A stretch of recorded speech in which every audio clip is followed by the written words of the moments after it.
Hey gorgeous, today we're going to cover practical money skills. So budgeting, saving, and knowing how to move your money around, especially when you're self-employed, becomes super simple.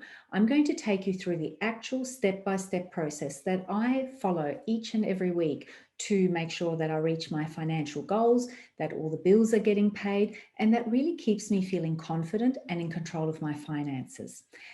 Now, this is really important because what we're going to cover really is the key to smoothing out your cash flow and getting off that feast and famine income roller coaster, especially when you're self-employed and you have that irregular income.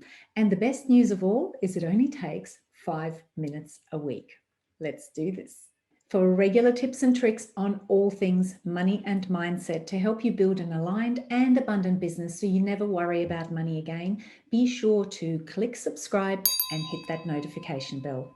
Having the right practical money skills when you're self-employed can be a total lifesaver, because when you don't know what to actually do with your money as it comes in, it can land you on this really crazy, stressful roller coaster where it's feast and famine, where one day you feel like everything's great and then suddenly there's not enough money to pay your regular bills and it just never feels like enough. I know what it's like to have next to no money. At one stage, I was a single mum on welfare payments. And I also know what it's like to have a healthy 6-figure business income and still feel like you have nothing to show for it. The good news is that between those two very personal experiences and the process of building this successful finance business where I helped my clients sort out their money stuff, I actually got really good at developing some practical skills and strategies that help you smooth out your cash flow and take control of your money. And what I really love about all this is that it helps raise your vibration. It aligns you with abundance and it makes you magnetic so that you attract even more money and abundance. It's win, win, win. And the best news of all is that there's no budgeting required because budgets don't work. Money systems, however, can be absolutely life-changing. So I'm going to take you through my actual personal step-by-step process that I go through each and every week as my money comes in to allocate and distribute it all. Let's do this. Step 1 is to tally your income. So the first thing I do each and every week is I sit down and I add up all the money that came into my business that week. Now for you, it might be fortnightly or monthly, whatever your cycle is going to be. And it's important that you know this because this is the money that you then need to allocate and distribute and move around.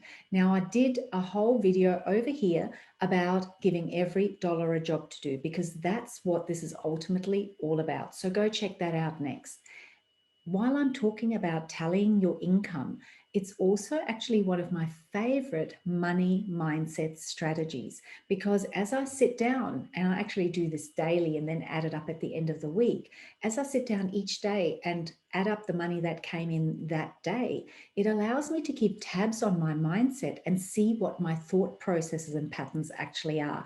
And if you'd like me to do a video about some of my favorite money mindset practices, just let me know in the comments below and I'll get that sorted for you. Step 2 is to calculate your tax. So your amount of tax that you need to put aside is going to vary week to week depending on how much money came into your business. And it should always be a percentage of your gross income.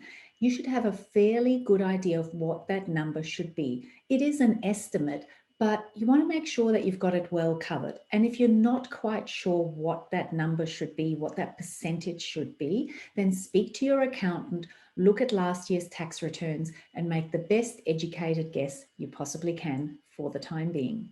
Step number 3 is to calculate your surplus or shortfall. So once you know how much tax you need to put aside, you want to deduct that from the gross income that came in. And then you also want to deduct how much money you need to keep in your business account to keep your business running and the amount you're going to need to pay yourself in salary or wages.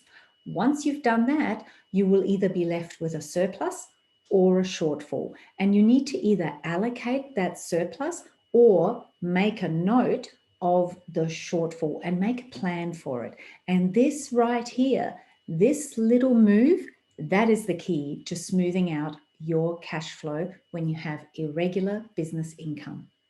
And I really want to know, is this something you do? Do you keep track of surplus and shortfall each income cycle so that you can help use those numbers to smooth out your cash flow? Let me know in the comments below.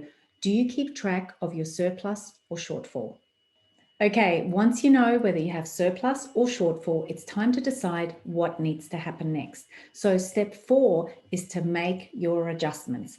Now, if you've got a surplus on your hands, yay, time to celebrate, do a little happy dance, but then you need to decide what to do with it. So you need to check your notes from last payment cycle. Have you carried forward a shortfall from before? Because if you have, the first thing that needs to happen with the surplus money you have now is to pay that back. And once that's done, if there is still some surplus available, then you need to allocate that in alignment with your current highest financial priority. And if you're not sure what that is, then make sure you check out this video next. Now, that's what you do when you have a surplus. But what about when you have a shortfall? Well, there's not enough money to do everything you need to do. So something's going to have to go without. And so let's use an example and say that you're $500 short, and what you decide to do is just shortchange your tax account this time because you don't need to pay tax for quite a while yet anyway. So you'll do that, but it's important that you actually make a note of that so that you can cover that shortfall next time. Otherwise, this is how you end up in the feast and famine cycle. So yes, there's a shortfall. It will happen from time to time. That's okay. Make the best decision you can. Take a note and then make it up next time. And this is the difference between smoothing your cash flow or suffering this crazy feast and famine roller coaster. Now, once you've done all of that, it's time to do the magic money shuffle.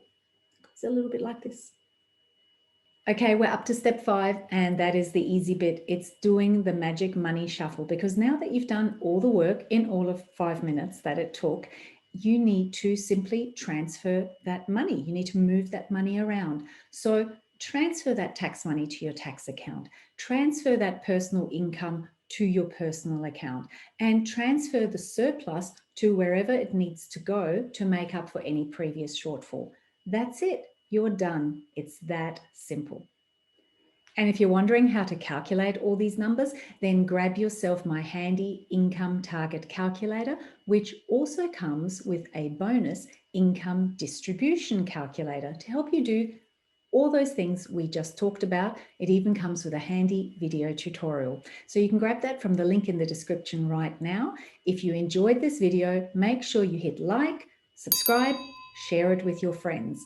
And let me know in the comments below, what were your aha moments? What did you most get out of this? And is there anything specific you'd like me to do a future video on, or do you have any questions? Just type me a comment below and I will respond. I'll see you soon. In the meantime, remember, it's time to embrace your unlimited potential. You know what the next step is, and you also know that you're totally ready for it. See you in the next video. Bye.